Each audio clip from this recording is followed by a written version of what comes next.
Hello everyone and welcome to Tim's Take Live, a special broadcast for BoF Professional members. My name is Imran Amed. I'm the founder and CEO of the Business of Fashion, and I'm here with our esteemed and most renowned fashion critic and editor-at-large, Tim Blanks. Tim, welcome. Thank you, Imran, and hello. So, one of the distinct pleasures that I have every fashion week is I get to sit in the back of a car with this gentleman here for weeks on end. It was 4 weeks we spent together across New York, London, Milan, and Paris. And Tim and I have both just returned this week from that circus that took us all around the world. And it's really fascinating because when Tim and I are sitting in the back of the car, we're always talking about everything that's happening. And we thought that it might be a nice opportunity to share some of those conversations and recap the discussions and the insights that both Tim and I have had over the past 4 weeks throughout Fashion Month, and share them with all of you, our BoF Professional members. So I thought I would start, Tim, by just asking you, and I have all my questions here on my phone. I'm not ignoring you, but first of all, as you look back to this season, and it was quite a season, what was your ultimate highlight? What's the one moment that you'll take with you? I mean, you've been going to Fashion Week for something like 25 years? 30 years? 35 years? In various Fashion Week in its various guises, but yeah, around that. So what's the moment that you'll remember 5 or 10 years from now? I'm sure the moment I'll remember is the one everybody else will remember, and that was Donatella Versace's salute to her brother 20 years after his murder. It's something that she had never done before, and she'd always shied away from it. I think it was a huge responsibility, a huge amount of legacy to have to grapple with. But she's been in such a great place for a while, and I think she finally had the confidence to do it, and it was just an amazing show. It was I guess you'd look at it as a greatest hits in a way, and then she recreated the Uber supermodel moment that Johnny was so good at. She brought five of the girls from the golden era back onto the catwalk, and that was incredible. That was obviously going to blow everybody's minds. It was hyper emotional. They played the George Michael song that was playing in that famous, the original video that actually made the supermodel phenomenon. But I think what was also amazing is that in showing the old collections, bringing them back, obviously revising them for a new age. I mean, so much has changed, as she was explaining about fabrics and things that have changed so much in the past 25 years. But it was amazing to see those clothes looking so fantastic for right now. And that made me think about all the other incredible collections I've seen over my time in fashion that you could bring back intact, and they would still thrill, they would still be relevant, they would still be inspiring, beautiful, whatever else. And it just made me think that sometimes a lot of really good stuff gets lost in the shuffle in fashion. And if you stop and think about things, that there's a sort of timelessness which is actually very, very valid for each new generation that comes along. All the kids that saw that show were thrilled. And they were thrilled to not just see fashion history, but to see clothes that they wanted to wear now. It was also interesting for me to see the generation, almost the passing of the baton, because you had Kaya Gerber coming down, and Kaya was probably the model of the season, really, coming down the runway, and then at the end, Cindy Crawford was there. And you told me that you sat between Kaya and Cindy at dinner that night. Yeah, what did they have to say about the show?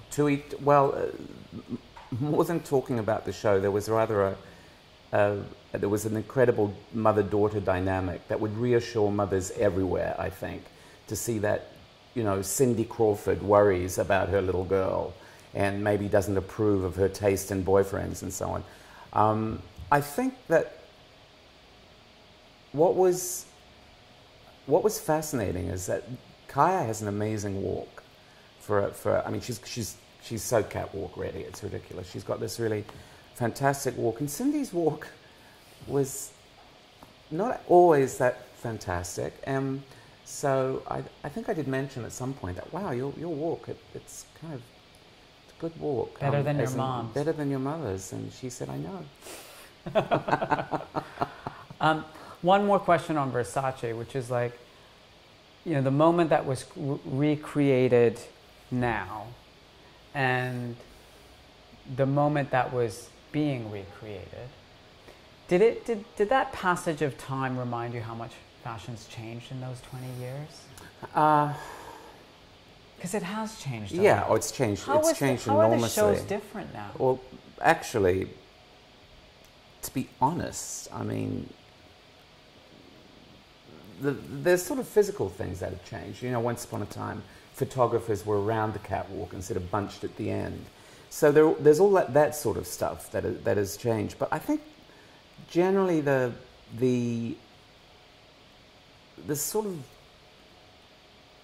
the essence of a fashion show hasn't changed. It's still, when you get a show like that, there's still an audience that is totally thrilled and really excited. And I mean, shows did used to be a lot vibier. You know, there used to be a lot more. Models would smile, models would laugh, models would interact. Your models would be kind of playing with the audience, and the audience would be, you know, cheering, carrying on. That whole energy did dampen down quite a lot. You know, you don't see people smiling on catwalks very much anymore. And there's also, in those days, there was a lot less shows. So there was more sense of event around almost everything. Yeah. But you felt an emotion at that show that I wasn't attending shows in the 90s, but, and if you're saying they were vibier, I mean, the one thing I took away from that Versace show was like, people couldn't resist getting out of their seats. And there was real emotion in the room. Like, you could feel it, right? Is that what the shows used to be like? Well, they were. I've been thinking about this a lot. The shows were events in the early '90s. It's extraordinary. We're talking about this with a designer like Martin Sitbon, and you know, Martin Sitbon is a great designer, but like a number of other great designers, her star has waned. Yeah. And her shows, people used to bus in from all over Europe. Busloads of drag queens would just stream out of these, you know, they'd come from Berlin, and the Salvagram would be like a big party. And when Galliano was doing his early shows in Paris, and Gautier, and you know, people talk about the life outside a fashion show now with all the street style photographers and so on. But in those days, it was extreme. The very cleverly manipulated sense of occasion, where shows would be late. You'd be, you know, walking on gilded splinters to get tickets for things. You'd be begging, and people would, you know, all the London fashion students would be faking tickets and sneaking in. And there was just a lot more. It was a lot smaller, but it was a lot bigger in its sense of excitement and I think novelty.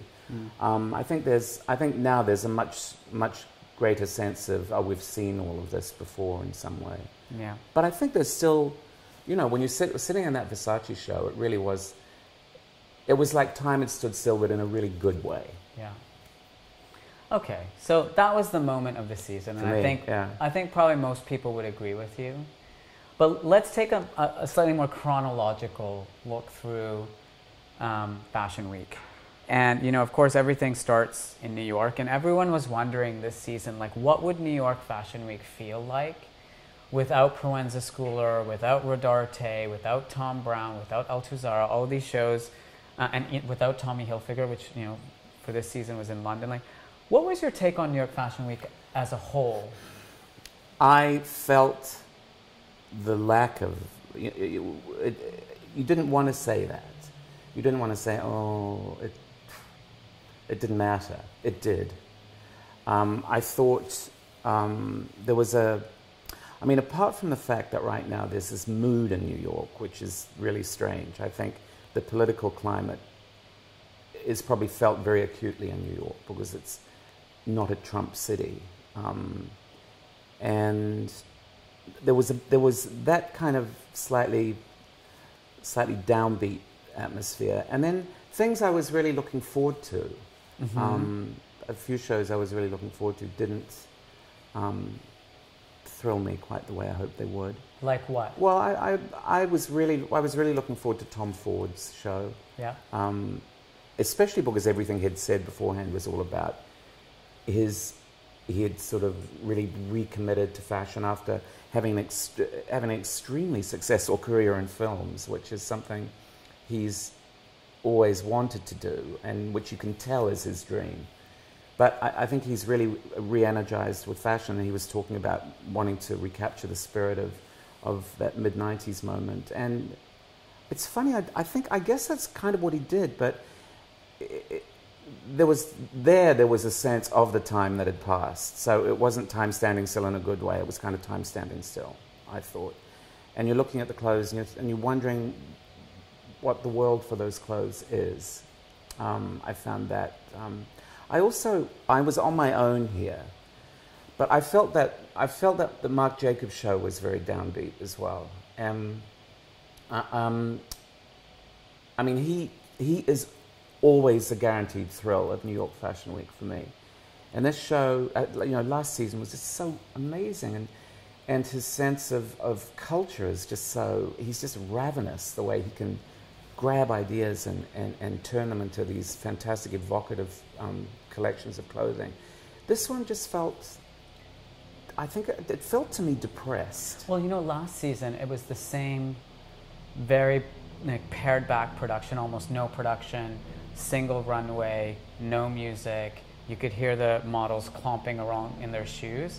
And then you stepped out afterwards and there was that celebration. And there was that moment of surprise. But this season, there was that same kind of sense of pared backedness, but that celebratory surprise moment wasn't there. No, and also the vastness of that venue. Yeah. With the silence being the soundtrack. Yeah. And the no set being the set. The vastness, the vast emptiness being the set, and the silence being the soundtrack. I mean, talk about existentialism. You don't get more Jean-Paul Sartre in fashion than that. But no, it just didn't have that life-affirming lift that his shows always So if have. those were the two shows that kind of let you down, what were your highlights in New York? Well, my other highlight in New York, he said like a cracked record, is always the Anna Sui show. And what I've loved about Anna's last few collections is times are tough for designers.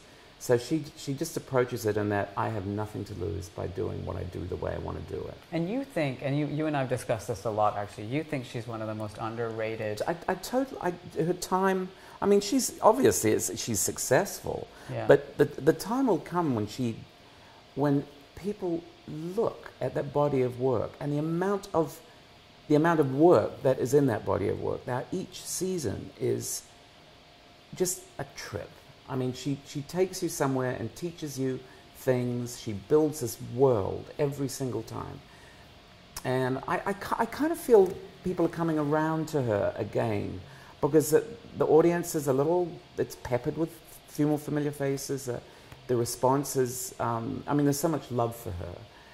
But this collection with the whole notion of addressing the sort of handcrafts of San Francisco, in the hippie era. She loves the 60s, she always has, but there was so much beauty in what she did, I thought. I just found it irresistible. Yeah. And I love Coach, too. Yes, and this was surprising to some people because, Coach hasn't necessarily featured on our top 10 collections of the season before. And, you know, Stuart Vevers has been there for a couple of years now. What do you make of what's going on there at Coach? Well, it was really funny. I remember I happened to be in Japan when Coach launched with Stuart in Japan, and there was I'm just going to fix your microphone here. And there was I'm an afraid event. that it's going to be Russell. So let's just. And there was an event in Tokyo, and I think it was the first time Asia, which had been a huge market for Coach, was getting to grips with what Stuart does. And there was a sort of, ooh, what that? And it's been so wonderful to see how the world's come around. You know, I love when somebody keeps on doing what they do, and the world catches up, which is the Alessandro Michele story in a way as well. But I thought this collection, it's ironic in a way that this collection reminded me a lot of something that Marc Jacobs would do when Marc Jacobs was on a high. You know, really excited by fashion, and it's interesting because the set was pretty extreme at Coach, and it was Stefan Beckman who does Marc Jacobs sets, not doing a set for Marc Jacobs, but doing a set for Coach. And then the clothes had that sort of mud club, kids at the mud club, playing with vintage, playing with the dark side, which I kind of love anyway. And I just thought it was the boys and girls walking together on that show. It was sort of, it was upbeat. It was sort of spooky and nocturnal, but it was really upbeat and really confident. And I thought they looked great. I think Stuart is doing a fantastic job, and he is just so utterly unshakable in his optimism, and it's really contagious. Yeah. And I got contaged. Okay. Before we move on to London, I want to ask you about Raf Simons at Calvin Klein, because you know, some of the feedback that I heard was people thought it was repetitive of his debut. And, you know, one of the conversations I've been having with people is, well, maybe one of these new models that designers are thinking about as they approach the creative direction of a brand is that it doesn't have to change radically each season, which is what Marc Jacobs, say, used to do at Vuitton. Like every season, it would be some other, you know, vision. Whereas, you know, the model that, you know, Alessandro Michele's been developing at Gucci, and perhaps the one that we're seeing from Raf at Calvin, it's more of an evolution of an ongoing story than a radical shift. What do you think of I think that's exactly what that is exactly what is happening at Calvin Klein. I think what I just said about giving people a chance to catch up. He's developing a language, and it's very broad. The frame of reference is very broad, I think. People need time to assess all of that. You know, to go in there, to have carte blanche to change everything, which he's been doing with the stores. I mean, Sterling Ruby's store on Madison for Calvin is just beyond. What? Yeah. I mean, incredible. Like walking inside a beehive or something. Compared to what it used to be, the sort of very austere John Pawson minimalism, and now it's just total playground. Yeah. But I think that's definitely what Raf did with this collection, taking the points he'd made in the first collection forward. I thought that what was an incredible coincidence, I'm assuming it was a coincidence, to go so whole hog for Stephen King as a sort of presiding spirit of the collection, the day that It opened in America and became the box office sensation of the year. It's a kind of synchronicity, the sort of pop cultural synchronicity. Well, something's in the air there. Yeah, and you know, the Sterling Ruby set with the axes kind of suspended out of the big cheerleader pom-poms.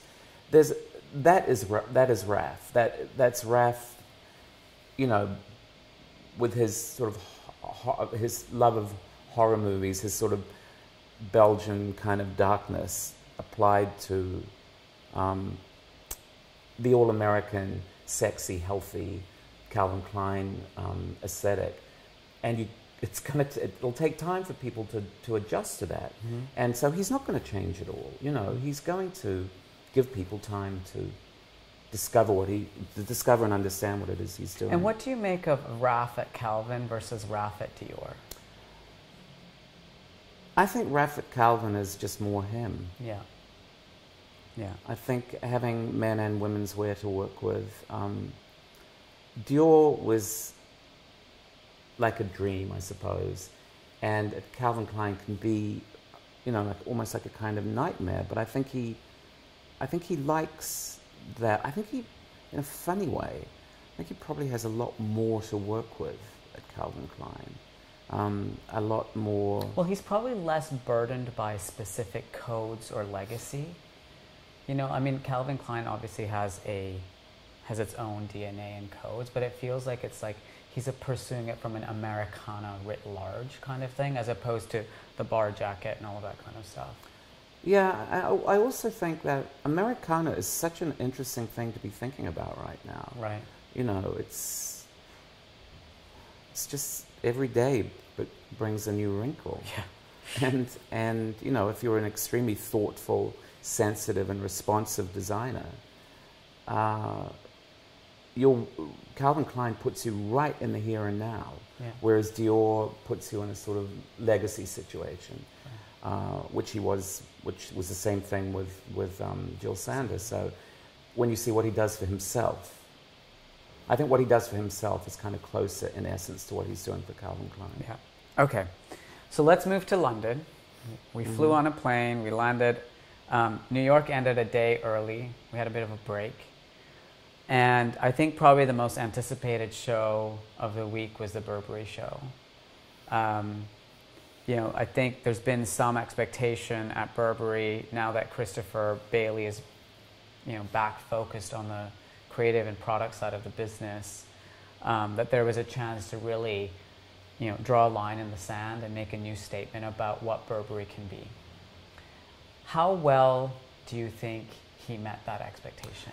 Well, if anticipating what Burberry could be meant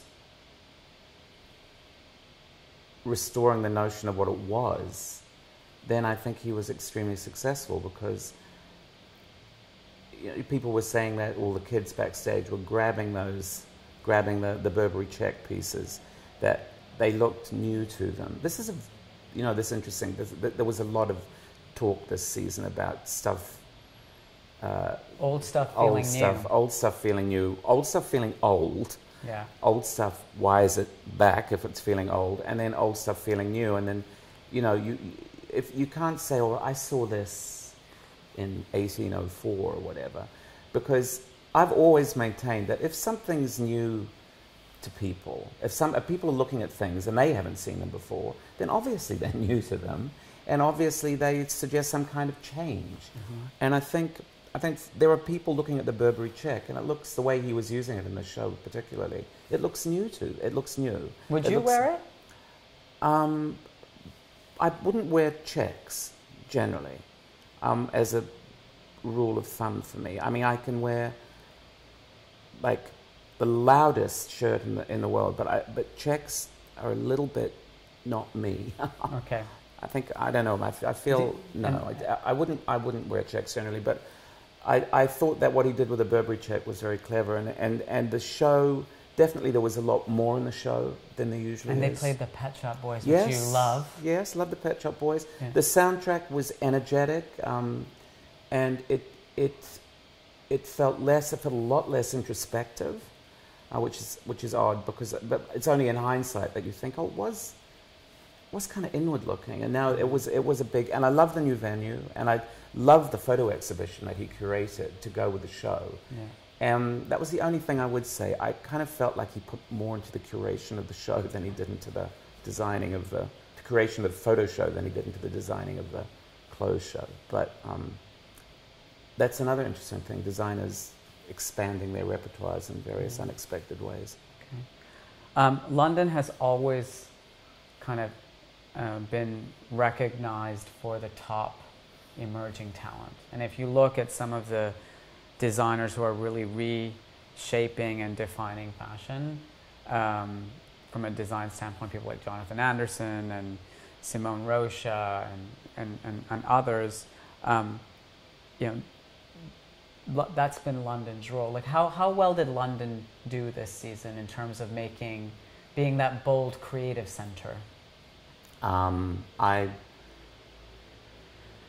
There was a lot going on, as usual, behind the headlines and below the radar. I think that will always be the essence of fashion here. That there's just people. I think people feel much freer when they're creating in London because it's just such an extension of the way people live. And there's a very different kind of instinct, and that's always really exciting to see. Generally, though, what I do feel is that it's going through one of those slight reassessment periods. That there was that huge explosion with designers a few years ago, where everything was wonderful and you were spoiled for riches. Now we're in a situation where consolidation is, well, it's a bitch basically. It can slow people. It can throw a spotlight on people that maybe isn't the spotlight that they need. I think it's funny that now there is there's a new fashion establishment here. Like people like Erdem and Christopher Kane and Simone Rocha and Jonathan Anderson, they are the new, upper stratum, and they're, compared to other cities, see how young they all are. Yeah. You get a sense of why London will always be that incredible resource, incredibly inspiring resource for fashion. But it wasn't my favorite season, that's for sure. Who do you think is next? Is there a talent here that is emerging that you didn't get to attend maybe, the smaller shows, but is there someone that you're watching that you think is, destined for the same level of success and recognition? Because, some of the conversations I've been having is that next layer, like who is the next Christopher or Jonathan or Erdem? Do we, if London's been about being that creative pipeline, is that pipeline healthy? I mean, Craig Green is already, an institution. And to have a designer like that as a reference point for coming generations is pretty extraordinary because I think he's incredible. I think Christopher Kane is one of the best designers in the world, but I'm just, my memory suddenly falls into a black hole, and I'm trying to think of things that I saw that, what's funny in London is that there are sort of prototypes, there's the McQueen prototype, and there's always somebody who is a bit like McQueen, and there's a Galliano prototype, and then there's, I suppose the Vivienne Westwood prototype kind of feeds into those as well. And I love what Charles Jeffries does. I think Charles Jeffrey. Yeah. I'm not pluralizing there. There was somebody I saw, and now just trembling on the fringes of my brain, who I loved. Well, if you've lost it now, yeah, I've lost it. We can come back to it later. I know how your brain works. It'll just pop up, and you'll be like, maybe not. Okay, let's move to Milan. The most successful fashion brand of the moment, at least commercially, is Gucci.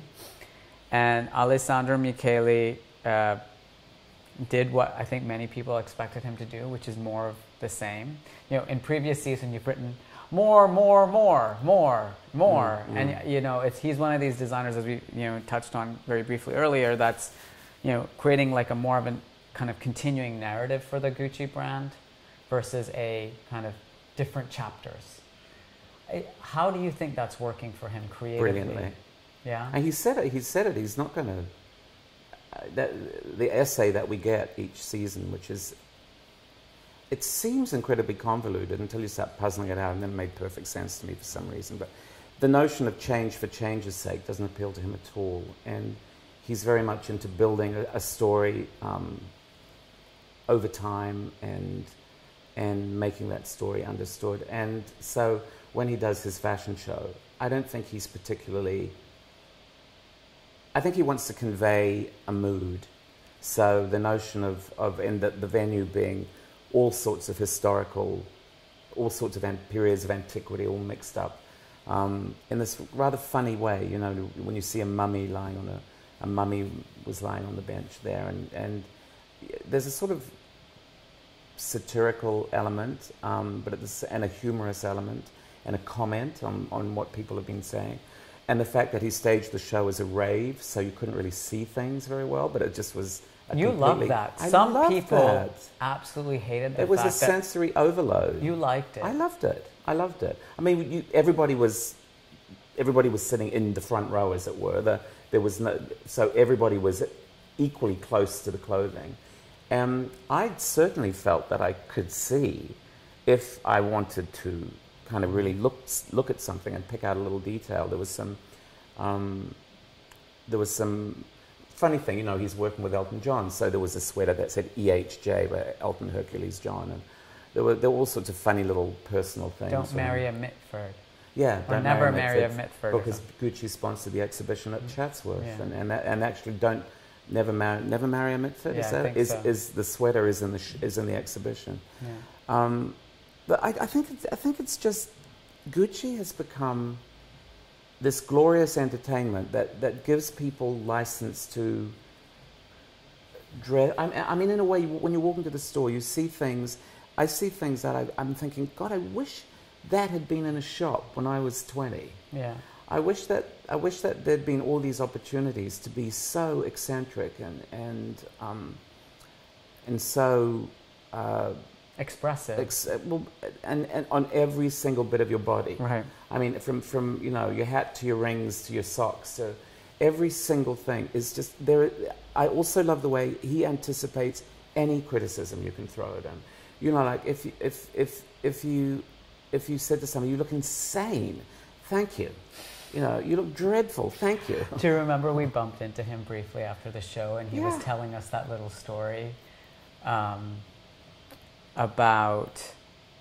Who was the story about that he was telling us about? A woman... Pauline Bonaparte. Exactly. Napoleon Bonaparte's sister, and how wild she was. And he making all these completely, you know, these completely free-form associations of the past and the present and the future. And he was comparing Pauline Bonaparte to Courtney Love, saying she was the Courtney Love of her day.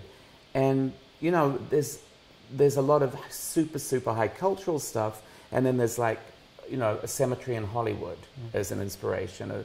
There's you know, some fabulous classical figure, and there's Jared Leto. He just... And the other thing I loved, and it's funny when you mentioned, we were sitting in our hotel lobby, and he had just had possibly the biggest show of his career, and, you know, the world was his oyster yet again, and he's just sitting in the lobby with his boyfriend, quietly together, having a cup of tea or something. And every morning they're having breakfast there, and he has his little cap on, and you know, he's still very accessible. He's like out there, you know. But I thought, you know, he's so charming that he's just sitting with the person he loves, doing something they love to do, you know, not out bugles and whistles or anything. I think there's a sort of real kind of humility, and he did say that because this is coming to him late. He's not a wunderkind, you know. This isn't coming to him in his 20s. He has already had a really big career, and he kind of knows how to cope. Yeah, that's really important. One of your favorite designers, and every season we go to Prada, and we shuffle backstage, and there's that huge scrum with all of those journalists trying to listen to what Mrs. Prada has to say. And you usually stand on the side and you wait till everyone disappears, and then you have a few private words with Mrs. Prada. And this season, you really loved her show. I did. And what did she say to you? We were talking about the notion of the spirit of resistance, and a fierceness and a sort of yen to kind of fight. And she's talking to her is always quite funny because she always has a manifesto which can be quite abstract, and sometimes it's not really what you feel you saw. Other times it is. This time she was talking about using comics and very graphic kind of iconic elements. I mean, I saw Angela Davis. I mean, icons of women who were symbols of resistance. And even I thought I saw Wonder Woman. She said it wasn't Wonder Woman. She said she wasn't interested in superheroes. She wanted to kind of superheroize the ordinary. It was this whole, the big theme of the season, making the ordinary extraordinary. I think, and that's what she was talking about doing. I think I'm pleased to see that she's more. Her work is always political. But I was pleased to see her being more sort of expressly political and when she talked about it, because it seems to me that is where all the conversations are. You know, all the conversations are sort of heading at the moment. So, how do you think that spirit of resistance translated into product? I think the clothes were edgier. I think they were. I think there was less. There was less ambiguity in them. I thought they were extremely sure of themselves, and at the same time there was a sort of that weird Prada beauty. I think that I always love Prada, even when I don't love the clothes. I always love the story, and this time I thought the story and the clothes went together very well. So. To me, it was a very coherent collection, and I could imagine it in the shops. You will know you'll be able to make perfect sense of it. One of the things I remember you and I talked about in the car was about the heat of the brand of Prada, though, and somehow, like, and maybe this also applies to brands like Burberry when they've had this super hot moment. It's like, how do you get the heat back? Do you think she can get the heat back? The challenge is other houses get the heat back by changing everything. Yeah. And I don't. There's no change forthcoming there. I don't see how you would do that to Prada. No. I tell you, the most amazing thing that happened though was at the Fondazione, at the Prada Foundation. There was a installation by the movie director Inarritu. Yeah. A virtual reality thing, which apparently you're not allowed to talk about. Oh, really? Yes, but without telling us about what the experience was, I remember you came out feeling. I was devastated. Emotionally. Yeah, my legs were shaking. Yeah. And that, to me, I mean, as a context for what she's doing, obviously not the context, but as a sort of sidebar to what she is doing. I thought was very, very, I use the word relevant again because that's a word that's popping up a lot, but it definitely, you felt a new spine in Prada, and her engagement in things like that, and her desire to express, to make social comment in her clothing. Yeah. And I think for anyone who wants to experience that installation is going to be at the Fondazione until January. Yeah. So, is it January or November? January. And I don't know if it's going somewhere else. I don't know, but the product people told me it's there till January, and apparently it's top secret. But so many people were talking about it this season that it seems like one of the unmissable moments in Milan. It's just an incredibly, as virtual reality goes, it's unmissable. Okay, so that brings us to Paris, and one of the things that changed this season, usually kind of Paris builds up into a crescendo with Chanel and Vuitton and others towards the end of the week, but this week it started with a bang because both Dior and Saint Laurent were there on the first day. Jacquemus was the first night. And Jacquemus was the night before, not even on the official schedule or something.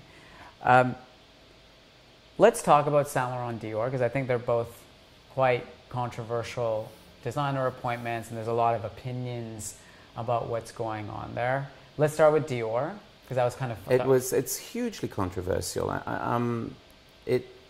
People are so polarized by Maria Grazia Curie, and I think it's a fantastic thing. She's totally bypassed the fashion media, and she's just gone straight to the customer.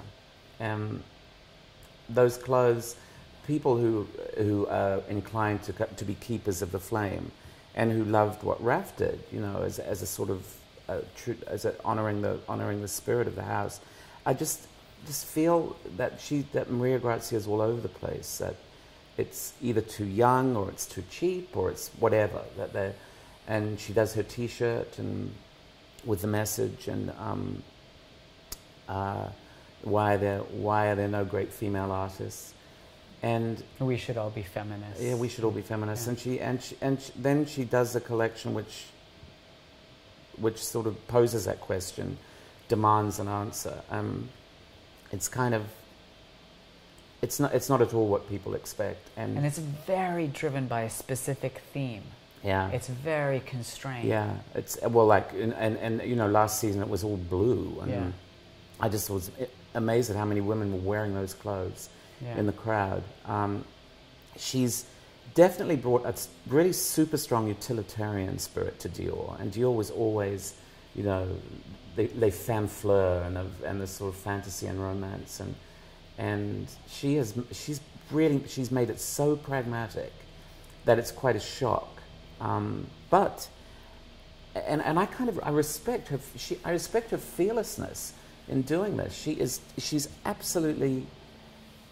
She's so motivated by this vision of becoming a voice, a woman's voice in a house that's never had one before. And she totally isn't scared to ruffle feathers.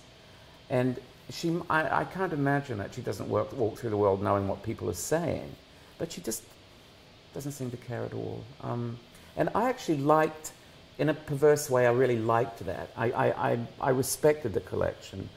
I had a lot of time for it, thinking about it afterwards. I had a lot of time for the blue collection too, that drove people around the bend. So. Yeah. There were some pretty big debuts this season in Paris. We didn't talk about Saint Laurent. Oh, Saint Laurent, you're right. Let's talk about Saint Laurent.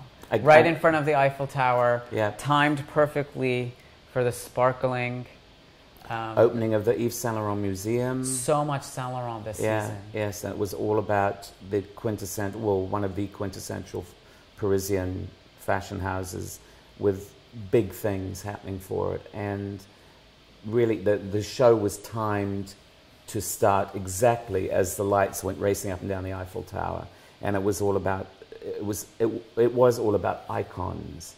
Again, we hear it's doing well,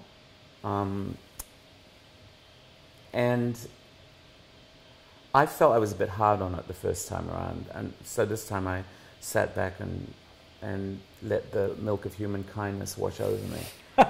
And is that your way of saying you were easy on him this time? No. I thought there was some really spectacular stuff, but I still see him a whole lot in the collection. I still see Anthony Vaccarello himself, his aesthetic, taking a certain like you know, Tom Ford used to do this. He'd extract one element from the Saint Laurent vocabulary and really build on it, and you can see Vaccarello doing that with the show ended with this. The show, it felt like the show was ending with a sort of very, very abbreviated bride. Everything was very abbreviated. Boy, oh boy, her skirts were so short. Legs, and a particular kind of model who is really the kind of model that people always point at and say, how are models possibly, how do you possibly relate models to real women? But then this bride walked out, and then there was this whole string of incredible constructions. Like couture shapes. Yeah, like crazy, fabulous silhouettes and mounds of marabou. And I mean, I felt like I was looking at a fashion show in outer space or something. It was...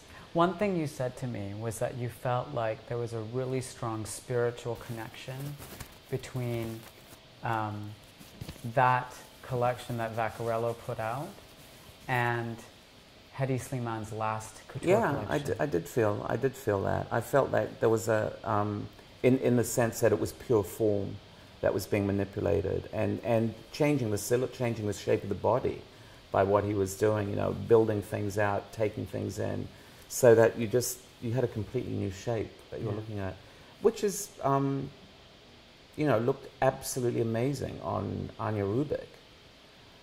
His muse. His muse. But Anja Rubik always looks like that. You know, that's the way she looks. So. Okay. So let's move on to the debuts now. There was Claire Waite-Keller at Givenchy. There was Natasha Ramsey-Levy at Chloe. And then there was Olivier Lapidus at Lanvin, which I know you didn't review, but I'm sure you've taken a look at the pictures. How did those debuts go? Well, I mean, I think Vanessa Friedman's comment in the New York Times about Lanvin seemed to be the most apposite one about that show. What did you probably remember it better? She said, "How to break a brand in 3 years," or something. Yes, something cruel, but you know, that will be a sort of business school paradigm at some point, I'm sure. Claire has taken on so much. I mean, her ravening enthusiasm for this job. She's really taken on the whole thing all at once. I thought that the venue, the Palais de House of Justice, was so overwhelming, breathtaking. No one's ever done a runway show there, and I've been told that they have that venue for 3 years. Incredibly enormous, overwhelming venue, and I felt the clothes kind of suffered a little bit for that. I think what she did was a very She did a collection which, I guess by Givenchy's lights, they're hoping will be very commercial. I liked the fact that she, of all the designers who've ever worked at Givenchy, I think she was the first one who ever actually has met the designer himself. I think it's interesting that he would meet her, because I've always understood he never wanted to meet anybody else. And her meeting with him was very, it reaffirmed what she wanted to do with the collection. She also wanted to make it very much about the Givenchy man and the Givenchy woman together as a couple. A lot of people said, and I was one of them, that there was echoes of Hedi Sliman in the menswear, a little bit. The women's wear was interesting in the light of how, what a kind of romantic designer Claire is. I didn't feel an awful lot of romance in the women's wear, but I mean, she's another designer. She being at Chloe all that time, who I don't think people really know her that well. Mm-hmm. I always loved what she did at Pringle, and she was at Calvin Klein as well, doing menswear. So I think people don't really know what Claire Waite-Keller can do. And do you think it was a mistake for her, to go with try to make such a big statement? Because so many there's kind of two models that I've seen. Is that, someone like Stuart Vevers, when he first started at Coach, there was no show. They just did these little presentations until he kind of figured out what his point of view on Coach was going to be. And other people, say like a Hedi Sliman type character, when they take over, they just go, whole hog and do it. Like, perhaps she would have benefited from a slightly more timid approach until she kind of... timid, let's say intimate. Intimate approach. Because that would, to me anyway, be more reflective of her. Yeah. Of the kind of woman she is, because she isn't a sort of fanfare of trumpets type of person. So that's why I was quite surprised that it was so big. And I do think it would have benefited from a little bit of, you don't want people to go away thinking, well, that was just a great big exercise in hubris, because we all know what happens with hubris. I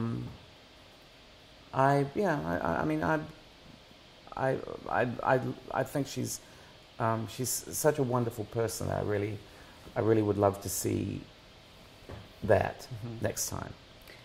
And when Claire left for Givenchy, she left a gap open at Chloe.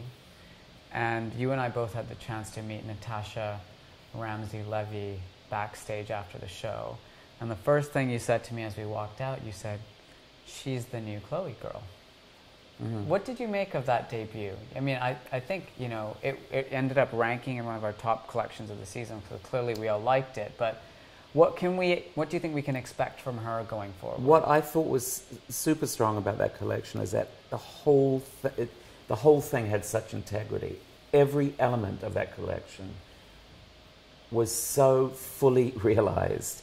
I mean, I was so fascinated by the shoes, but all the other details were just so. It was so thought out. It didn't remotely feel. I mean, she's been working with Nicolas Jesquier for 15 years, so she's had an incredible education in fashion.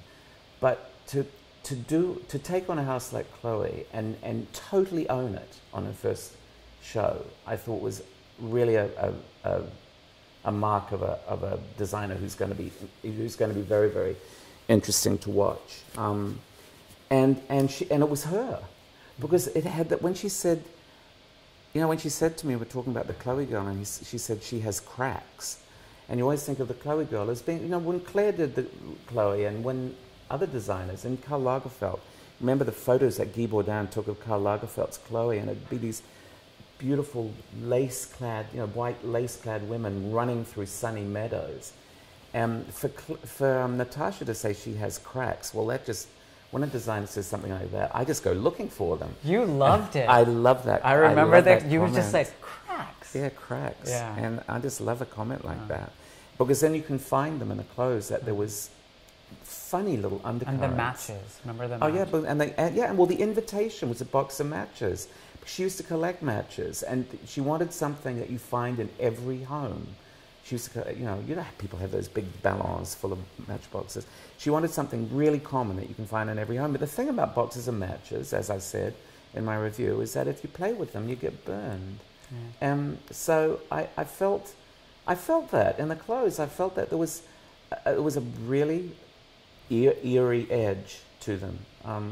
And when I talked to her, I got that from her. You know, she's really, really intense. And really, and the fact that she could talk, and when she was talking, you felt yes, this collection was her. It wasn't down to teams of assistants or whatever. That this was really all about her. And of course, Natasha used to work with Nicolas Jesquier For 15 years. For 15 years at Balenciaga and Vuitton. Yeah. And some people have observed that perhaps Nicolas' collection, which you called a breakthrough for him at Vuitton, is maybe a reflection of, you know, working, you know, he says he misses her, but that perhaps he's a bit more liberated working on his own. And wow. I read that. So I can't remember where I read that. That's interesting. What do you think? Like, well, what was a breakthrough? The reason for him? why I thought it was a breakthrough was definitely the most focused collection he's done for Vuitton. Yeah. You didn't feel like you were looking, oh, what's that? God, that really feels like an assistant came running in with a look and said, oh, you know, sometimes you do get that feeling that a collection is just it's getting away from itself a little bit too much. This one was super focused, and I kind of happened to like what it focused on. Yeah. Obviously, I'm not the person who has to decide whether or not to wear a heavily brocaded frock coat over a pair of gym shorts with a pair of super chunky trainers, because that will never be my look. But I'd love to see you in that look, Tim. Yes. Maybe one day. In my next life, I promise you I'll do it. But it really worked. And the fact that he is showing in the Louvre, we were sitting in the moat of what used to be the moat of the Louvre, and he's always been somebody who so well integrates something funny from the past with something funny from the present, and makes it look like it's of the future. And I think that this collection was the first time he's done it at Vuitton in a way that reminded me of what he used to do for himself, without the clothes looking like what he used to do, but there was a sort of completely perverse spirit in them. First thing you said to me, though, as soon as that first frock coat came out, you leaned over to me and you said, I feel like I've seen this before at Dior. Yeah, because Raf did that look, collection. that silhouette was Yeah. really, I mean, save for the sneakers, Yeah. which Raf didn't do. Yeah. Do you think he did it? Well, Raf did do the sneakers. Were there though. He did sneakers those too? No, he did those jeweled. Oh, I don't those remember. jeweled. I only saw I don't know if a he couple did them with the frock coats. Yeah, well, not but, with the frock coats, I don't think. But then even before that, I was thinking McQueen. It was a Yeah. silhouette McQueen loved. Yeah. And it's so instantly historical, a frock coat. Did he make it his own? Actually, both Ray Kawakubo did frock coats. God knows how many years ago. Did Gessier make it? Yes, he did. I think he in the context of Louis Vuitton, he did a collection that that was really the first time it was him for Vuitton. I thought. Okay. I need to ask you about one more collection, which is we were lucky enough to go talk to Karl Lagerfeld backstage after that Chanel show, which, I mean, in terms of production value, and we've seen spaceships and, you know, supermarkets and, you know, forests and like any number of things, but this was a particularly spectacular installation inspired by, I guess, the Gorge de Verdun. What do you think Karl was saying, and you know, what did you make of what he was saying to us backstage? Well, afterwards? what we were talking about backstage afterwards was so political that I was quite surprised that he was very specific about that. But that wasn't a conversation about the collection. I think that I was sitting there with the waterfall and the greenery and the being in nature. And we were told that it was all sustainable and everything was, you know, there was nothing. The water was being recycled and all this sort of stuff. And it seemed to me to be. Did we ascertain whether all the plastic was biodegradable or not? I think firmly got an answer on that. No, I didn't either. I think we were all hoping it was. Otherwise, it would be so easy to criticize it. But you were thinking that, you know, with all the rain that we've been having, and with everything we're hearing about flooding and so on, that to do a collection that was so based on waterproofing seemed like a comment. Seemed like it would be the sort of thing he would say, oh yes, but then he will always dodge. Well, then he talked about how he specifics. feels good around a waterfall. Yeah. He feels healthy. That waterfalls are the healthier things in the world. And plastic is not what it used to be. And to me, in the end, that was another one of those collections that elevated the ordinary. Yeah. My problem with Chanel is that he shows 100 looks. Yeah. And if you know, in a show where there's 30 looks, and say a third of them aren't as inspiring, or somehow in 30 looks you discount. But in 100 shows, if that ratio takes it up to 30 looks, that you're a little like, and it's harder to ignore. It's quite a lot that it just. I would love to see him apply some, you know, Germanic discipline when he talks about. You know, I mentioned he talked about Spinoza. Well, you know, I wouldn't be loved. It'd be great to see Karl Lagerfeld do a collection, like a tiny little, really, you know, like 15 looks that were just totally refined, stripped back, the essential thing that he wanted to do, rather than just. He's just so prolific, I guess, that they just make everything. Okay, we're actually over time, but we have had some user or reader questions come through that I'd like to quickly run through with you. How long was that? That's been 59 minutes, Good Tim. God. And we've, you know, that's like a whole season wrapped up in 59 minutes. No, I didn't feel like there was. Yeah, no, I mean, it's like a recap of what we've really talked about.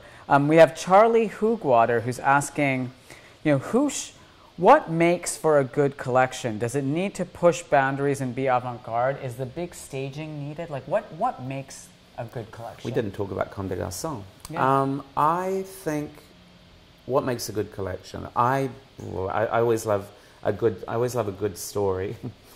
I think that it's a combination of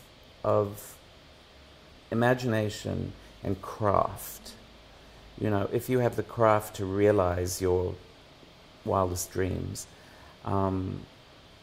it doesn't matter if the show is big or small. I've seen presentations that were more thrilling than, you know, 70mm spectaculars.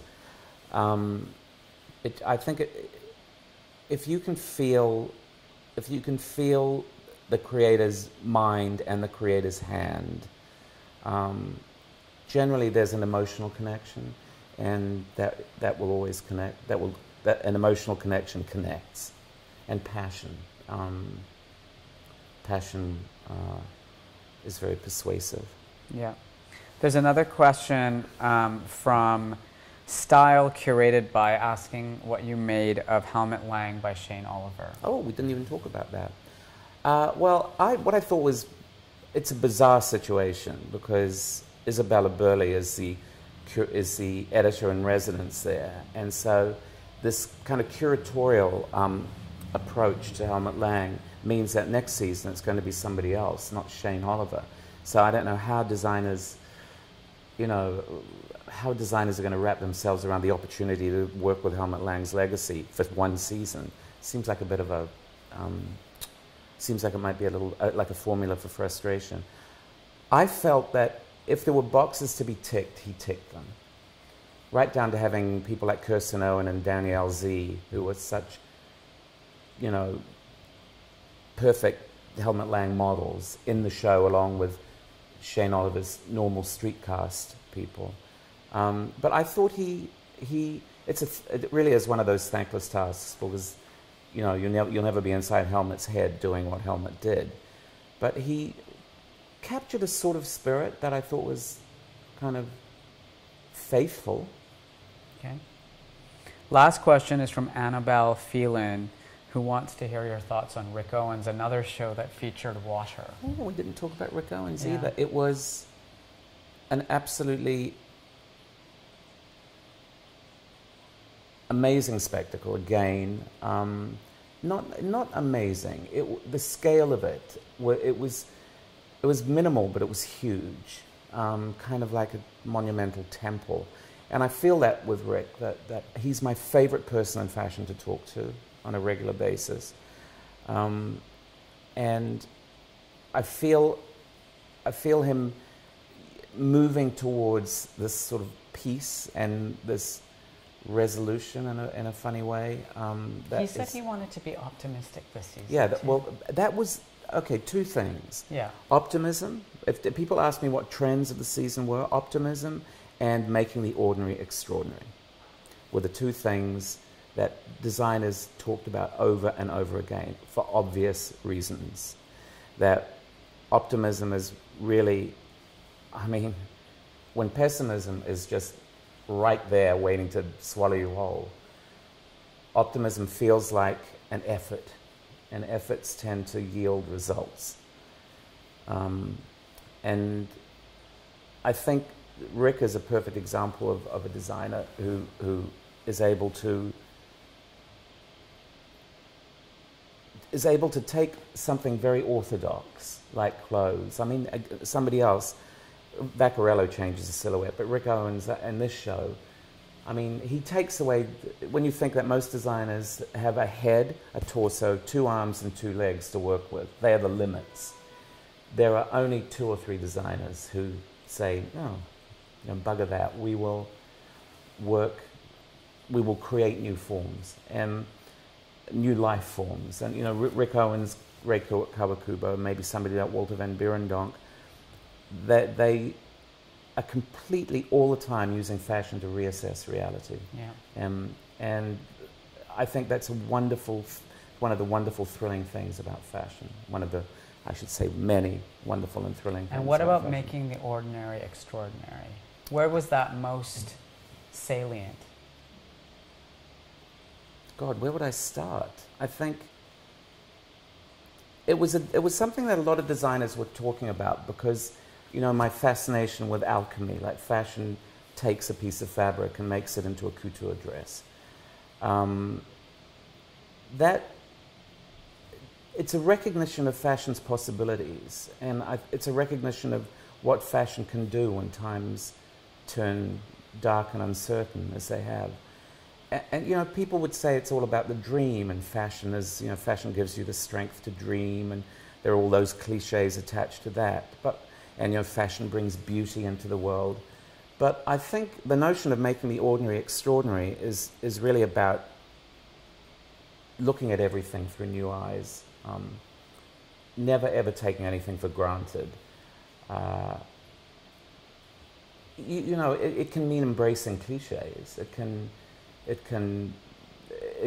mean taking the most banal things and making them spectacular. I think that's something that Mucha Prada does brilliantly well. I think there was a lot of banality around this season, but it was, as it usually is, but it was great to see designers trying to do something with it and make it a positive in a way, and make it elevated, and make you aware that you know, the world is a wonderful place, and life is a beautiful thing. Hold fast to that, because there are times when your faith in things is shaken, and I think that's what we're seeing. I think people's faith is being shaken now, and they're really holding tight to the things they value. Yeah. Well, that was absolutely fascinating, as always, Mr. Tim Blanks. A little profound.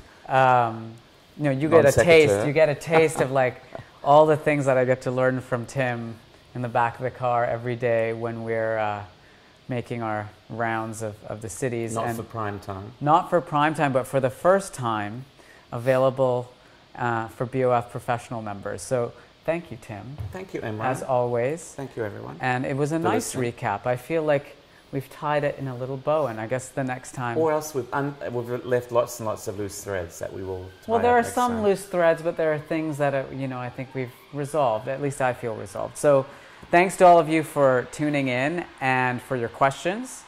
And, you know, if you like this, I guess we'll try doing it again in the future. Thanks a lot. Thank you. Bye.